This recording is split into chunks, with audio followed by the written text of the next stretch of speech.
Howdy y'all and welcome back. Just got in the Inforce Wild1, so let's take it over the table and get a closer look. Alright, so let's do an actual unboxing, and I say actual unboxing because normally when I do an unboxing segment in a video, I've usually opened it up and checked out the contents, but this one I just took out of the mailbox, so it's a real deal unboxing. Alright, so I guess we're just gonna tear that apart. And hey, look, it even came with a battery. That's pretty groovy. Alright, so we've got a light. Maybe coming out, maybe not. This is probably why I normally take everything out of the box before anyway. Okay, here we go. So we've got a little adapter plate gizmo is what I'm guessing that is. Ooh, with super duper tiny screws. So I will break out the Loctite, looks like. And a different, so I'm guessing this is kind of your, universal or 1913 little super tiny Allen key battery, and there is the light body itself. And it looks like it's already unscrewed a little bit because that is where the battery goes. And I'm actually going to use a Surefire battery because I want it to be running on the same batteries as these guys, so that we're trying to keep everything as same and fair as possible. That has a little positive down in the bottom, so I want to put the positive in that way. Okay. So I'm not going to bore you with assembling these little adapter brackets there, because I want to Loctite those real good. So I will do that off camera. But there we go, we are functioning. And just as a size comparison, so this is the Wild 1, here is the Wild 2, and the Surefire X300, and this is the UB model. So that is your size comparison. So let me get that mounted up and I'll be right back at you. So I've been running the Glock 19 with the X300. It's kind of a bomb-proof combo for a couple of years now, but I really wanted to try out a sidecar appendix hole setup, and I did not want to commit to dropping the nearly $200 for one of those with the X300 configuration, because that's just a lot of mass up front, and then this makes it drop way below the belt line, kind of into your junk. And that just seemed a little crazy. So TLR 7 would have been the, probably go-to, fairly well proven light on the market. But I wanted to give this guy a try because I'm a big fan of these Inforce buttons.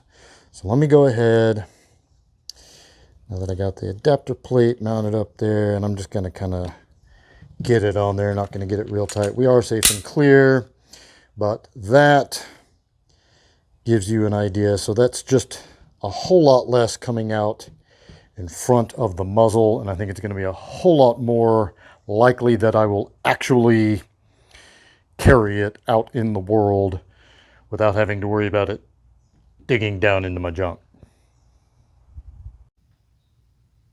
All right, so there it is.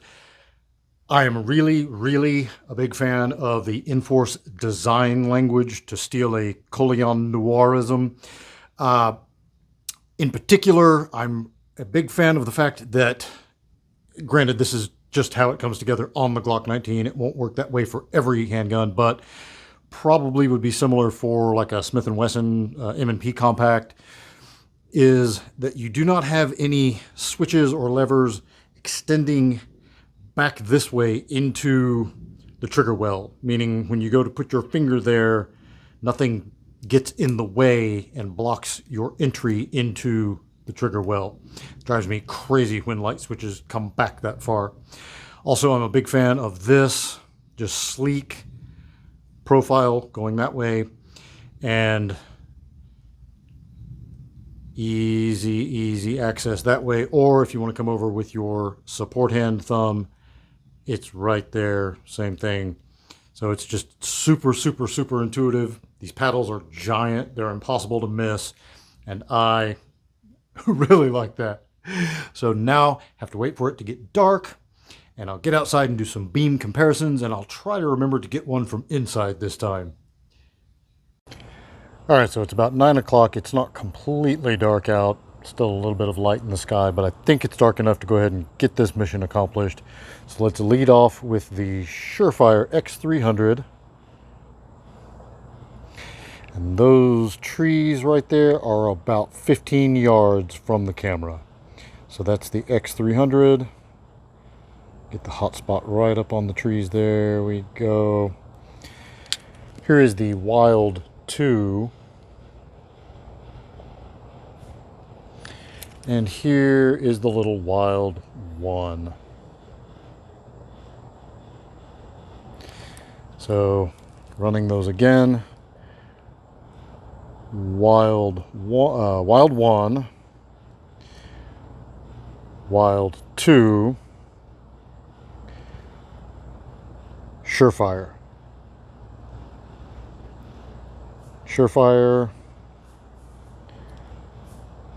Wild 1, Wild 2. Obviously the two big guys being double battery lights are just, I mean, they're twice as many lumens. Doesn't necessarily translate to twice as light. That Wild 1, that is plenty of light for positive identification, especially if it were darker out. I think it would be even more noticeable. Not mad at that at all, actually. Not at all. A lot of spill. Let me see if I can get that spill to kind of come over.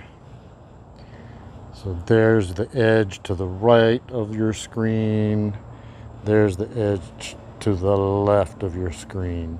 So again, here's the Surefire. And again, there's the edge on the right of your screen, and then we'll take it over to the left side and back to the Wild 1. There's the spill on the right, there's the spill on the left. All right, so I am backed up against my garage door, camera facing the back of the garage. There is the Surefire. There is the Wild 2. And there is the Wild 1. Definitely not as bright. Again, Wild 2, Wild 1, Surefire. I mean, it's in total blackness, it's definitely noticeable. Again, there's the Surefire. There's the Wild 1. However, that is absolutely, definitely bright enough to identify someone and make sure that they are friend or foe in pitch black darkness. Again, this is total pitch black darkness. So, I mean, yeah, looking under objects, looking under tables, just kind of moving it around, that is absolutely plenty. We'll give it some momentary. Yeah, that's definitely enough light at any kind of relative, self-defense distance. You're going to be able to positively ID what it is you are about to shoot or not shoot. All right, so one more perspective. I'm at the top of my stairs, looking over the balcony down into my living room, and there's the Surefire. There is the Wild 2, and there, coming on the left, is the Wild 1. And again, I think that is a really good indicator. If I were to hear a bump in the night and come investigate. Our bedroom is upstairs, and that is where I would be looking. So again, let's compare that. We've got the Surefire coming from the right, and Wild1 coming from the left side of the camera here. And that's my cat falling off of their little cat tree there. All right, we're gonna do one more, and I don't have the other two lights on me anymore for comparison, but it finally got dark enough that I wanted to give this a try. We're gonna aim for my neighbor's fence across the street. It's about 70 yards, and try to get it kind of dead centered there. There we go. So the light is even with the camera, right off to the right side of the camera. And that is about 50 to the back of that pickup right there. And about 70 to that back fence behind their house. So let's see if I can get it on camera. There we go, a little better. I would not feel comfortable taking a shot at a human being from this distance with that amount of light. That's not what I would really call PID.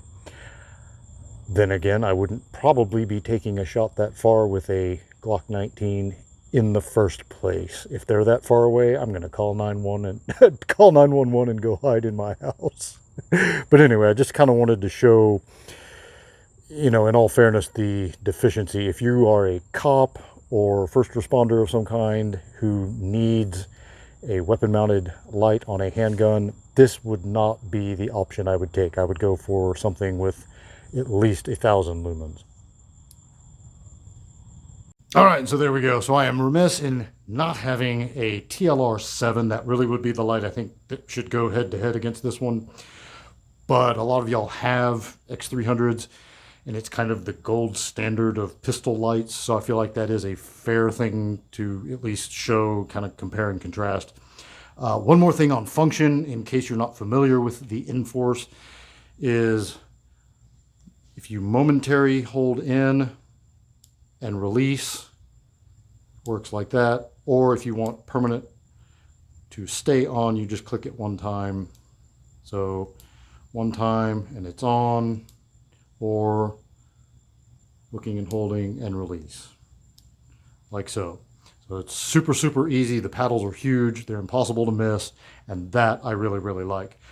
Definitely, like I said in the last clip, not a duty light. It's not something I would put on a duty weapon if I was a police officer.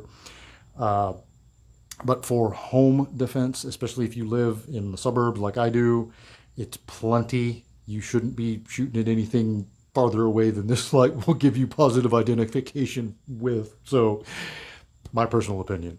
Anyway, thanks for watching. Until next time, be easy, y'all.